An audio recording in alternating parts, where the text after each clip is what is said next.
जैसा कि आप जानते हैं कि केजरीवाल जी जेल में थे और कोर्ट को अपील पर अपील, प्रार्थना पर प्रार्थना दे करके 21 दिन के लिए चुनाव प्रचार प्रसार करने के लिए बाहर आए थे। उनका 21 दिन पूरा होते ही केजरीवाल जी पुनः जेल को प्रस्थान कर लिए, लेकिन जेल जाने से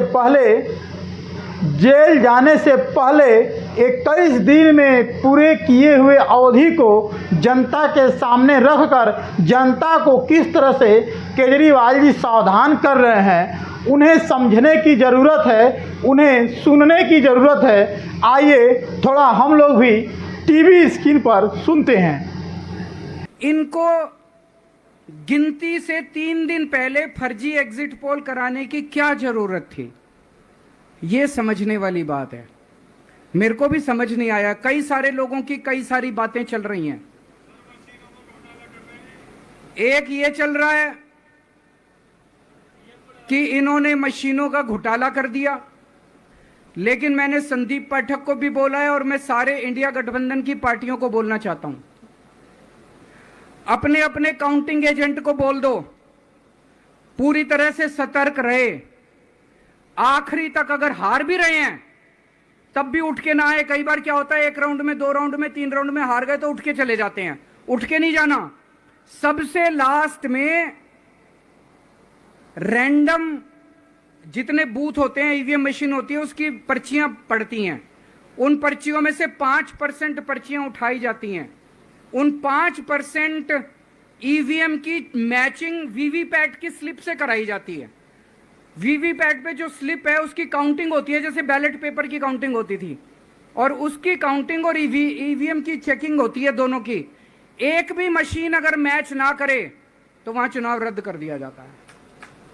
तो अगर आपने ये चेकिंग कर ली वहां पे, तो इसका मतलब फिर ईवीएम का घोटाला हम बचा सकते हैं। फिर ईवीएम के घोटाला अगर कर रखा इन्होंने तो हम उसको एक्सपोज कर सकते हैं।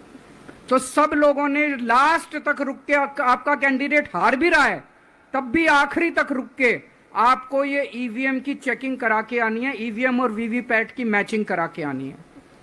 एक थ्योरी ये चल रही है कि इन्होंने इतना ज्यादा सीटें इसलिए दिखाई क्योंकि इनके लोगों ने शेयर मार्केट में इन्वेस्ट कर रखा है, और कल जब शेयर मार्केट खुले तो बम्पर होगा तो ये अपने शेयर बेच बाच के खुद तो निकल लेंगे। बाकी एक थ्योरी ये चल रही है कि अफसरशाही पे दबाव डालने के लिए अगले 3 दिन में अफसरों से उल्टे सीधे काम कराने के लिए एक माहौल बना दिया गया। भाई आ तो हम ही रहे हैं तो हमारी बात मानो, उल्टे सीधे काम करो, काउंटिंग में गड़बड़ कराएंगे, सब कुछ करेंगे। लेकिन फिर से मैं कह रहा हूं, अपने को, अपने काउंटिंग एजेंट, एआरओ, सब लोगों को अपने को ट्रेन करके भेजना है और अपने को चौकन्ना रहना है। बाद में हम कहते रहे इन्होंने ये कर दिया, उसका कोई फायदा नहीं होगा। अभी अपने को चौकन्ना रहना है। हमें अनुमान है आपने केजरीवाल जी के पूरे बातों को समझ लिए हैं और कहीं न कहीं जो रिक्वेस्ट उन्होंने किया है उन्हें ध्यान में रख करके जीवन में उतारने की ज़रूरत है। केजरीवाल जी के बातों से आप कहां तक सहमत हैं, अपना राय कमेंट में जरूर दीजिएगा। RK As 24 न्यूज़, जय हिंद।